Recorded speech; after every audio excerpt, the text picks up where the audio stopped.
welcome to Learn with Mamta. Today we are going to discuss about digestion in buccal cavity. हम एक digestive system कर रहे हैं humans में और उसका हम डाइजेशन स्टार्ट करेंगे आज बकल कैविटी से।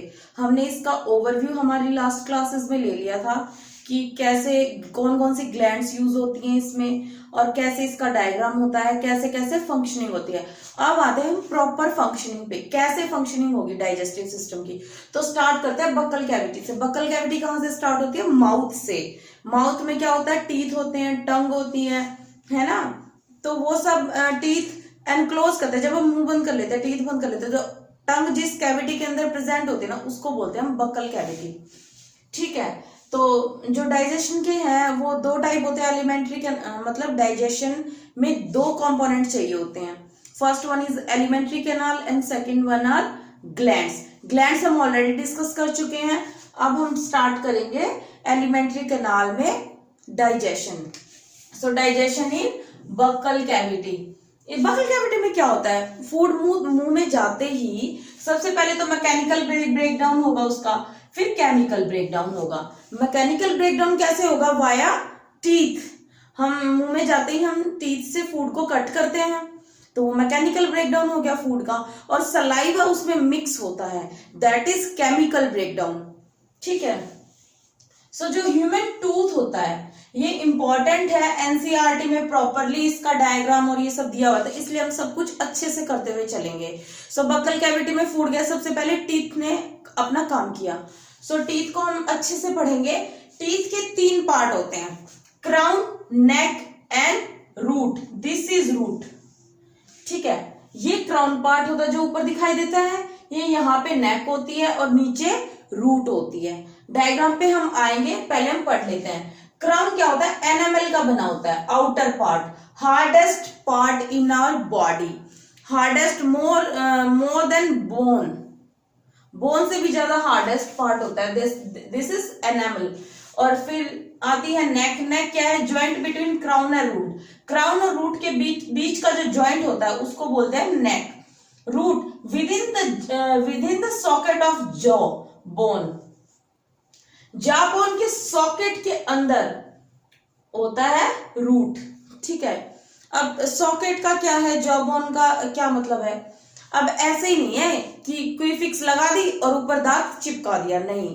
पहले जो हमारी जो बोन है उसके अंदर एक ग्रूव बना होता है, उसको बोलते हैं सॉकेट। ऐसे नहीं है कि ये आ गया, यहाँ पे थोड़ा सा हो गया और यहाँ पे हमारा दांत लग गया, ऐसे नहीं होता।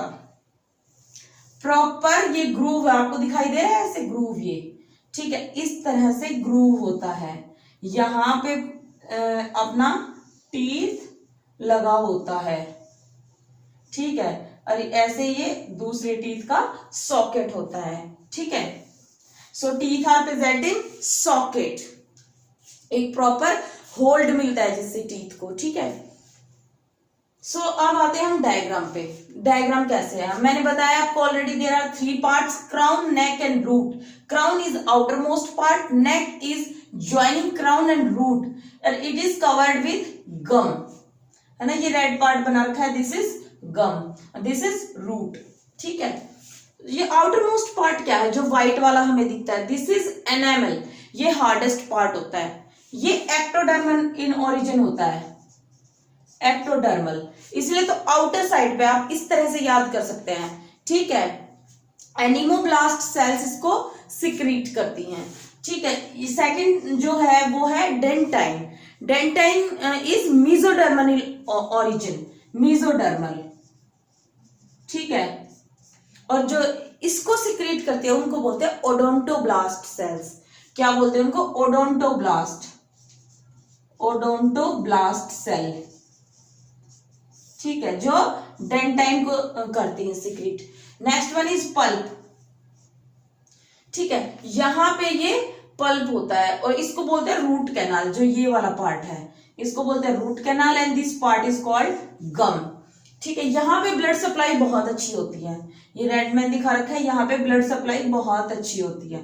ठीक है। सो ये हमारा स्ट्रक्चर है टीथ का। बहुत अच्छे से देख लेना क्योंकि ये बनाना भी आ जाता है कई बार। अब पढ़ लेते हैं टाइप्स ऑफ टीथ। कितने टाइप के टीथ होते हैं? Heterodont, heterodont means we have different kind of teeth.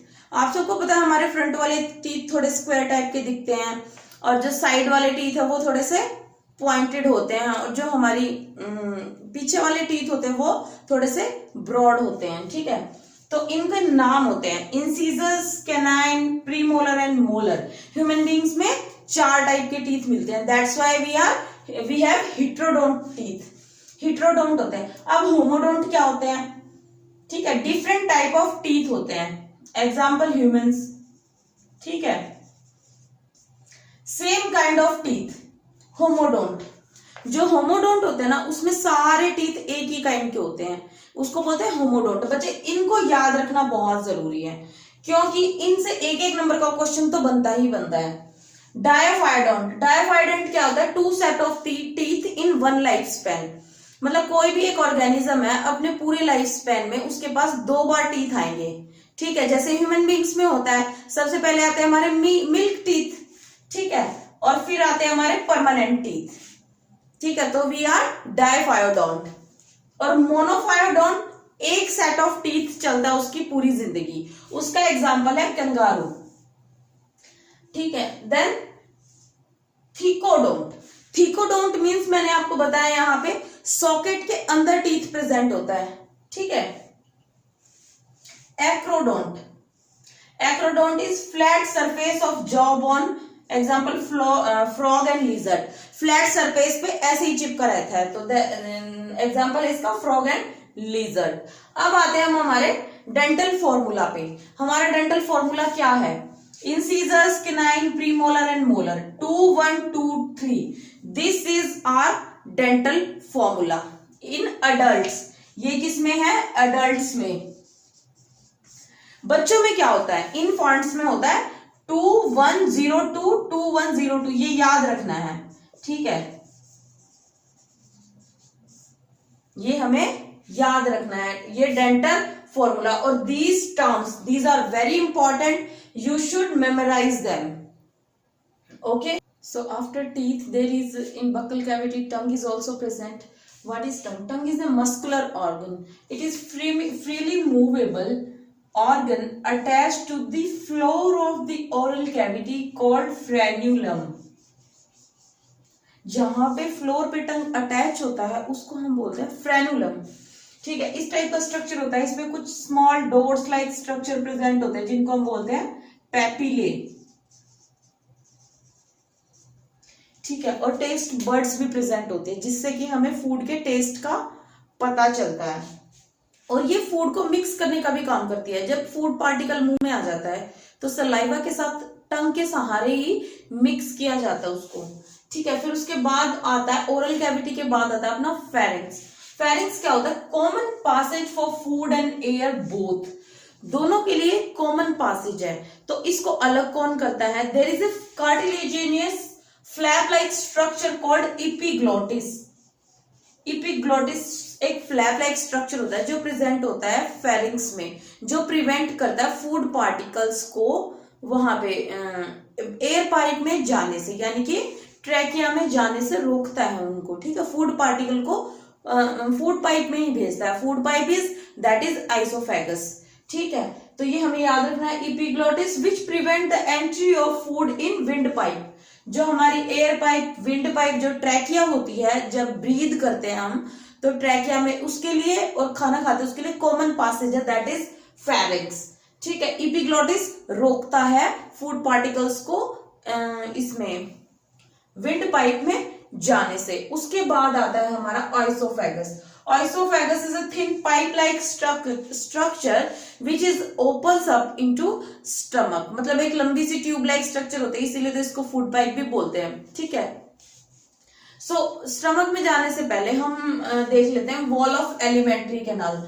जो हम पढ़ रहे हैं ये एलिमेंट्री कैनाल, इसकी वॉल कुछ स्पेशल टाइप की होती है, तो उसको हमें स्टडी करना बहुत जरूरी है। क्योंकि जैसे अब आइसोफेगस में जब फूड पार्टिकल्स मूव करते हैं downwards, so their movement is peristaltic. Peristaltic movement क्या होती है? जैसे कि वो मतलब जो वॉल होती है वो भी मतलब जोर लगाती है फूड पार्टिकल्स के चारों तरफ, ताकि वो नीचे की तरफ आ सके और मतलब फूड भी क्रंचिंग भी हो सके, फूड की स्टमक भी क्रंचिंग करता है, तो मतलब इसीलिए इसकी जो वॉल है, जो आउटर कवरिंग है, वो भी बहुत इंपॉर्टेंट है। तो वो इस टाइप का हमें स्ट्रक्चर से ही समझ में आ जाएगा। ठीक है, मैंने ज्यादा इसके बारे में एक्सप्लेन नहीं किया, जो स्ट्रक्चर में बहुत कुछ पता चल जाता है।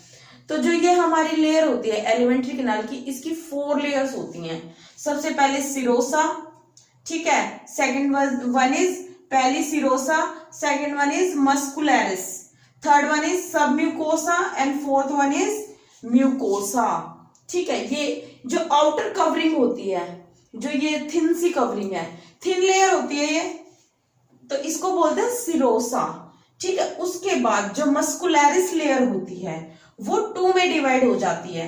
ठीक है, इनर सर्कुलर, ओके, जो ये दिखा रखे हैं मैंने आपको, ये सर्कुलर है, और आउटर कॉलमनार। कॉलमनार इस तरह से स्ट्रक्चर खड़ा था, ये टीएस काट रखा है तो इसलिए हमें ये सर्कल दिखा रहे हैं, सर्कल दिखाई दे रहे हैं, वरना तो ये कॉलमनार सेल्स हैं। और these are circular, inner circular. ठीक है, सो ये लॉन्गिट्यूडनल और सर्कुलर सेल्स होती है इसके अंदर, जो कि बहुत हेल्प करती है वॉल के मूवमेंट में। ये सेकंड वॉल है, that is muscularis. Third one is submucosa, loose connective tissue, blood and lymph supply is best, और थोड़ी सी इरेगुलर होती है शेप में। ठीक है, जो इनर मोस्ट होती है that is mucosa, irregular folds, irregular तो होंगे जब उसको अंदर से ही मूवमेंट कराना है, और जो ये इरेगुलर फोल्ड्स होते हैं जब स्टमक में ये होते हैं तो इनको हम बोलते हैं रुगाई, व्हाट वी कॉल इट रुगाई। ठीक है, और जब यही फोल्ड्स इंटेस्टाइन में आ जाते हैं थोड़े से अलग वे में, तो उनको हम बोलते हैं विलाई। ठीक है, ये है विलाई का स्ट्रक्चर। इंटेस्टाइन, ये सब सेल वॉल की, जो एलिमेंट्री कैनाल की जो वॉल है उसकी मॉडिफिकेशंस कर रहे हैं हम। ठीक है, स्ट्रक्चर कुछ इस टाइप का होता है, पर स्पेशलाइज स्ट्रक्चर भी प्रेजेंट होते हैं for better absorption of food. तो इंटेस्टाइन में होती है एब्जॉर्प्शन, उसमें प्रेजेंट होते हैं villi. Sometimes these are outgrowths of the cell wall. अब जैसे ऐसे है वॉल, तो इसने कम स्पेस लिया, अब इसको मैं ऐसे ऐसे बना दूंगी तो ये ज्यादा स्पेस ले रही है ना, तो इसीलिए इस टाइप के फोल्ड्स आ जाते हैं, तो उनको हम बोलते हैं विलाई। कई बार और ज्यादा सरफेस एरिया करने के लिए यहां पे भी स्मॉल स्मॉल स्ट्रक्चर प्रेजेंट होते हैं, जिनको बोलते हैं हम microvilli, for better absorption of food. ठीक है, ये विलाई होती है। जो ये मोटी सी वेसल दिख रही है दैट इज लैक्टियल। ठीक है, लिम्फ वेसल होती है ये, इसमें इनमें ब्लड सप्लाई काफी अच्छी होती है, क्योंकि इनको एब्जॉर्ब करना होता है फूड मटेरियल, जो भी उनसे हमें मिला है वो एब्जॉर्ब करके वो ब्लड स्ट्रीम में डाल देंगे, और आगे जो टिश्यूज हैं, जो सेल्स हैं, उनके यूज के लिए ये आगे भेज दिया जाता है। तो ये सब इसीलिए यहाँ पे ब्लड सप्लाई बहुत ज्यादा होती है। जो एक ग्रूव होता है, जो एक विलाई होती है और जो दूसरी, उनके बीच में जो ग्रूव होता है उसको बोलते हैं क्रिप्स ऑफ लिबरकुहेन, इसको बोलते हैं क्रिप्स ऑफ लिबरकुहेन। ठीक है, so this is the wall of elementary canal and this is the structure of villi. हमें पता होना चाहिए इसके बारे में भी। ठीक है, so that's it for today. So in our next class we will going to discuss about digestion in stomach, absorption and assimilation. So stay tuned and hit that like button and subscribe to my channel. If you like this video, please share with your friends. Thank you.